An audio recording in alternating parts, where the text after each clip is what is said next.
ಹೆಬ್ಬಾವೊಂದು ಡಾಂಬರ್ನೊಳಗೆ ಸಿಲುಕಿಕೊಂಡು ವಿಲವಿಲ ಒದ್ದಾಡುತ್ತಿತ್ತು. ಹಲವು ತಾಸಿನ ಕಾರ್ಯಾಚರಣೆ ಬಳಿಕ ಸೂಕ್ತ ಉಪಚಾರ ಹಾಗೂ ಚಿಕಿತ್ಸೆಯೊಂದಿಗೆ ರಕ್ಷಣೆ ಮಾಡಲಾಯಿತು. ಅಂಕೋಲಾ ತಾಲೂಕಿನ ಅಡ್ಲೂರು ಬಳಿ ರಾಷ್ಟ್ರೀಯ ಹೆದ್ದಾರಿ 52ರಲ್ಲಿ ಇತ್ತೀಚೆಗೆ ಡಾಂಬರ್ ತುಂಬಿದ ಟ್ಯಾಂಕರ್ ಉರುಳಿದ ಪರಿಣಾಮವಾಗಿ ರಾಷ್ಟ್ರೀಯ ಹೆದ್ದಾರಿಯ ಪಕ್ಕದ ಸರ್ವಿಸ್ ರಸ್ತೆಯಲ್ಲಿ ಹರಿದು ತುಂಬಿಕೊಂಡಿರುವ ಡಾಂಬರ್ ದ್ರಾವಣ ಮನುಷ್ಯರು ಸೇರಿದಂತೆ ಜೀವಿಗಳಿಗೆ ಅಪಾಯಕಾರಿಯಾಗಿ ಪರಿಣಮಿಸಬಹುದು ಎಂದು ಈ ಹಿಂದೆ ಹೇಳಲಾಗಿತ್ತು. ಇದೀಗ ಭಾರೀ ಗಾತ್ರದ ಹೆಬ್ಬಾವೊಂದು ರಸ್ತೆಯಲ್ಲಿ ಚೆಲ್ಲಿರುವ ಡಾಂಬರಿನಲ್ಲಿ ಸಿಲುಕಿ ವಿಲವಿಲ ಒದ್ದಾಡಿದ ಘಟನೆ ಅದೇ ಸ್ಥಳದಲ್ಲಿ ನಡೆದಿದೆ. ಕಾರವಾರದಿಂದ ರಾಜಸ್ಥಾನಕ್ಕೆ ತೆರಳುತ್ತಿದ್ದ ಡಾಂಬರ್ ತುಂಬಿದ ಟ್ಯಾಂಕರ್ ಹೆದ್ದಾರಿ ದುಸ್ಥಿತಿ ಅಥವಾ ಅದಾವುದೋ ಕಾರಣದಿಂದಾಗಿ ಚಾಲಕನ ನಿಯಂತ್ರಣ ತಪ್ಪಿ ರಸ್ತೆಯ ಬದಿಯಲ್ಲಿ ಪಲ್ಟಿಯಾಗಿ ಅಪಾರ ಪ್ರಮಾಣದಲ್ಲಿ ಡಾಂಬರು ರಸ್ತೆಯ ಪಕ್ಕ ಹಾಗೂ ತಗ್ಗು ಪ್ರದೇಶಗಳಿಗೆ ಹರಿದು ಲಕ್ಷಾಂತರ ರೂಪಾಯಿ ನಷ್ಟವಾಗುವುದರೊಂದಿಗೆ ಅಪಾಯಕ್ಕೂ ಆಹ್ವಾನ ನೀಡಿದಂತಾಗಿತ್ತು. ಇಲ್ಲಿ ವಾಹನಗಳಾಗಲಿ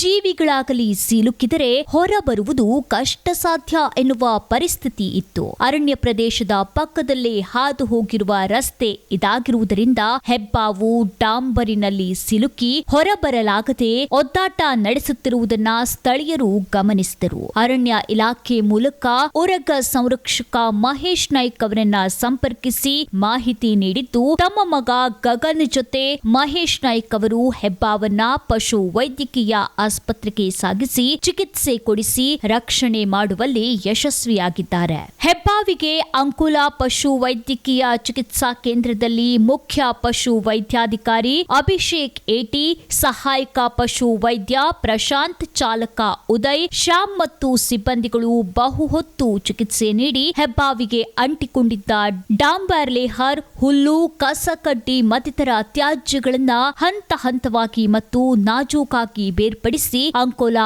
ಅರಣ್ಯಾಧಿಕಾರಿ ಪ್ರಮೋದ್ ಮತ್ತು ಮಸ್ತಿಕಟ್ಟ ವಲಯ ಅರಣ್ಯಾಧಿಕಾರಿ ಪಾಠನ್ಕರ್ ಅವರ ಮಾರ್ಗದರ್ಶನದಲ್ಲಿ ಕೆಲ ಸೂಕ್ತ ದ್ರಾವಣ ಬಳಸಿ ಉಪಚರಿಸುವುದರೊಂದಿಗೆ ಹೆಬ್ಬಾವಿನ ರಕ್ಷಣಾ ಕಾರ್ಯಾಚರಣೆಗೆ ವಿಶೇಷವಾಗಿ ಶ್ರಮಿಸಿದರು.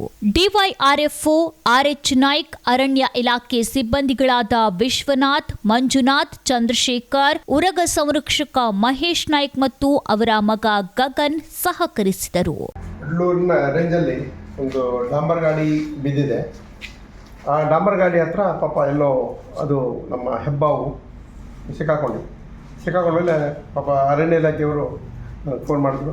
ಮತ್ತು ಅವರು ಇಲ್ಲಿ ತಂದ ನಂತರ ನನಗೆ ಹೇಳಿದ್ರು ಏನು ಮಾಡಬೇಕಂತ. ನಾನು ಅದನ್ನು ನನ್ನ ಗುರುಗಳಾದ ಸ್ನೇಕ್ ಶಾಮರಿಗೆ ಕೇಳಿದೆ. ಅವ್ರು ಹೇಳಿದ್ರು, ನೀವು ಅದನ್ನು ಯಾವುದೇ ರೀತಿ ಬಿಡಿಸೋದು ಕಷ್ಟ ಇದೆ, ಬಟ್ ಅದಕ್ಕೆ ನೀವು ತೆಂಗಿನೆಣ್ಣೆ ಅಥವಾ ಏನಾದ್ರು ಹಾಕಿ ಇದು ಮಾಡಿ ಅಂತ ಹೇಳಿದ್ದಾರೆ. ಅದೇ ಪ್ರಕಾರ ಇಲ್ಲಿ ವೆಟರ್ನರಿ ಹಾಸ್ಪಿಟ್ಲಿಗೆ ತಂದಿದ್ದೀನಿ. ವೆಟರ್ನರಿ ಹಾಸ್ಪಿಟ್ಲ್ ಪಾಪ ಬಂದರು 5 ಗಂಟೆ ನಂತರ ಆದರೂ 4 ಗಂಟೆಗೆ ಕ್ಲೋಸ್ ಆಗುತ್ತೆ. ಆದರೆ ನಮ್ಮ ಡಾಕ್ಟರ್ಗಳ ಸಹಕಾರದಿಂದ ಇವಾಗ ಅದನ್ನು ಬಿಚ್ಚೋ ಪ್ರಯತ್ನ ಮಾಡ್ತಾಯಿದ್ದೀವಿ.